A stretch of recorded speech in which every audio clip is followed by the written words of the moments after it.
station.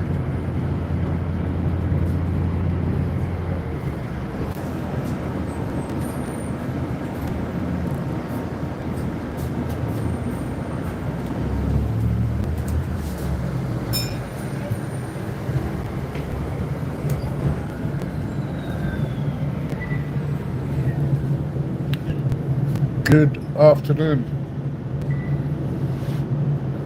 British Lebanese here, coming to you from London's, coming up to the West End, Baker Street, Madame Tussauds.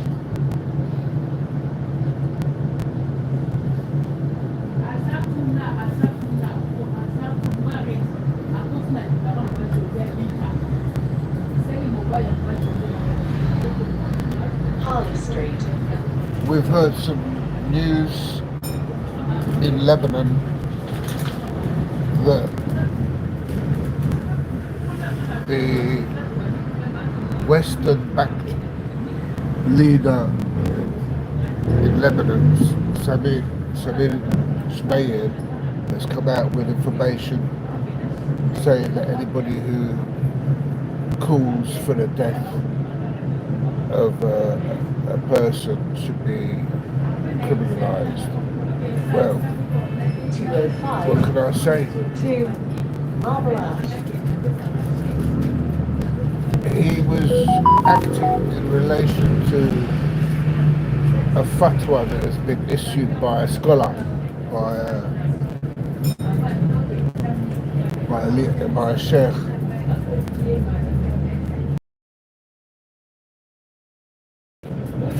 The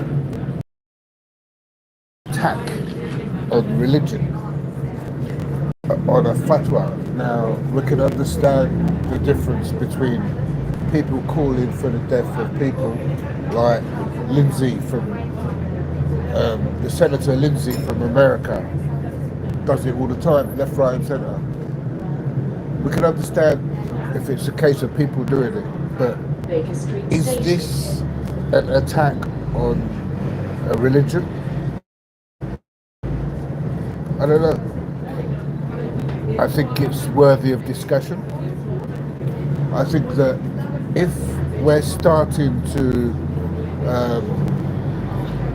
judicialize the legal system on Islam, then I believe that this is a serious attack on religion and on the fundamental aspect of when a fatwa is issued, the implications of that. Because it is a Zionist Christian leader who is saying that a fatwa should be criminalised. Is that what he's saying? I don't know. I put it to you. I'm just trying to break down this discussion here because it involves the religion and it's come from a Zionist Christian in Lebanon. So these leaders in the Islamic world need to draw attention to what's being said here, what's being done here, how it's been taken, what measures and steps they are resorting to in turning laws against a religion. I don't know, you tell me. I'm not a religious person, but I certainly think that after the fatwa was issued about the weapons, people who say if anyone calls for the weapons to be taken away from the resistances, then the Sheikh was calling for a fatwa on it. Now, I've discussed this before in my podcasts, how magnificent and mighty the fatwa is, haven't I? It is a powerful form of unity used in the religion. Thank you.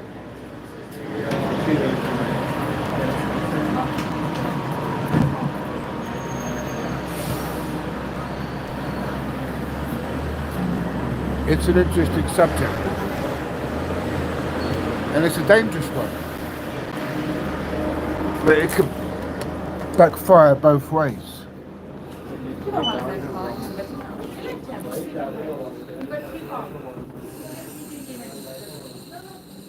I just come to check some prices.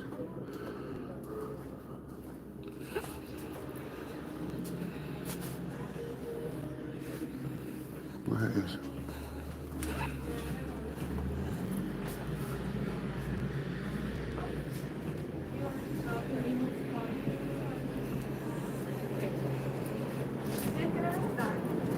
Where it is?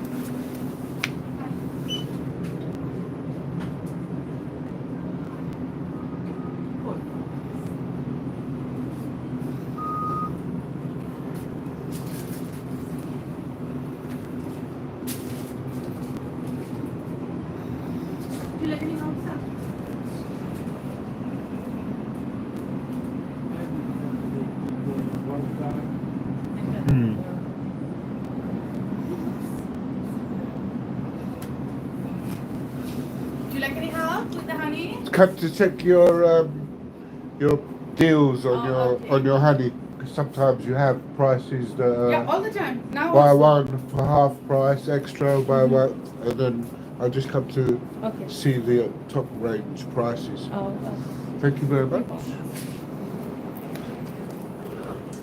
Right, as we were saying about the fatwa that was issued by the Sheikh in Lebanon against anyone calling for removing the weapons off of the Lebanese resistance.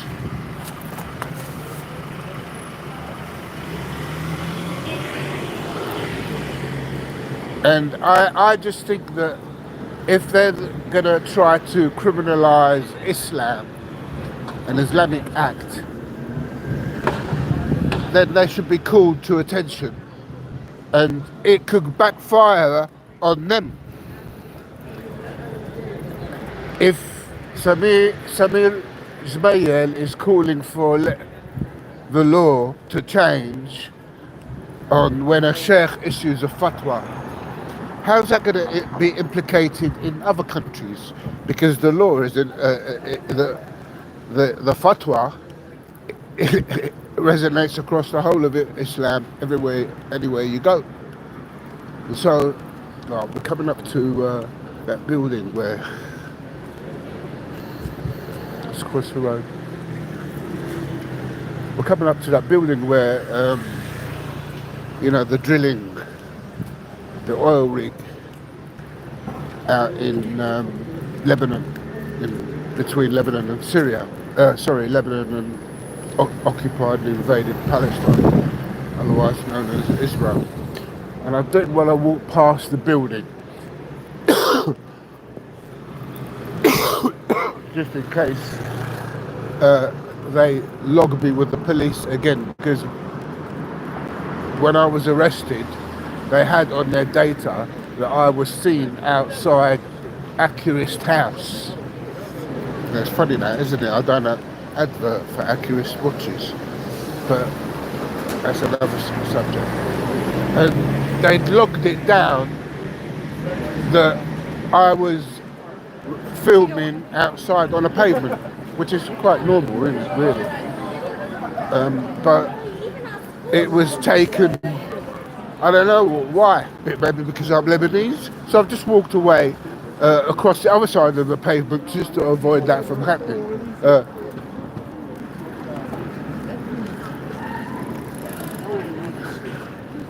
So I'm not too sure about the implications from the Islamic side of it, the religion, and it's not a particular sect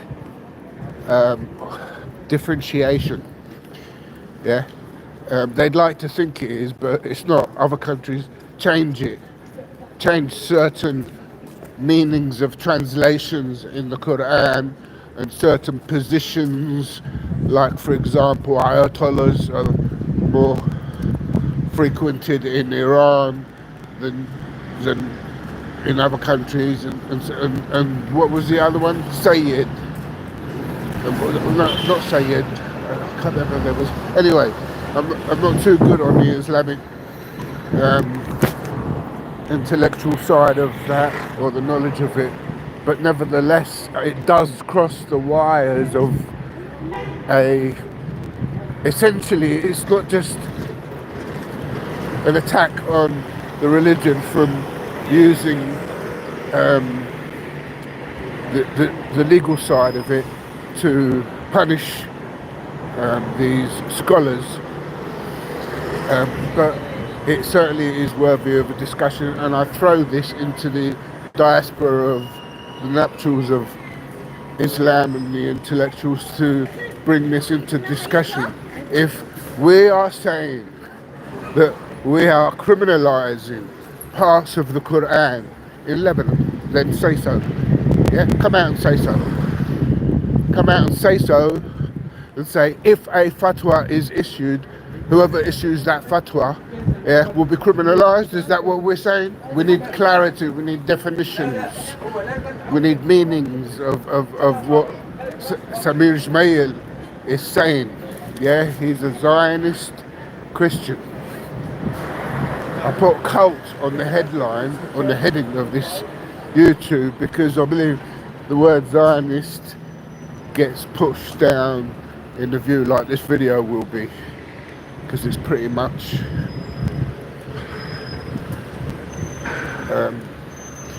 the word is very sensitive. When I say sensitive, there's nothing wrong with the word at all. It is a normal terminology that's used, but it is a word that will be censored on the social media, and YouTube is one of the biggest to do that. Right, just a short discussion about that particular aspect. Every time I talk about something, days later it comes up in the news, or something about it comes up in the news, and it just seems funny, that, doesn't it? The pattern of when this was happening, in the days of when Hariri sent his journalist for several days to the coffee shop that I was in here in London. On that note, I bid you a good day.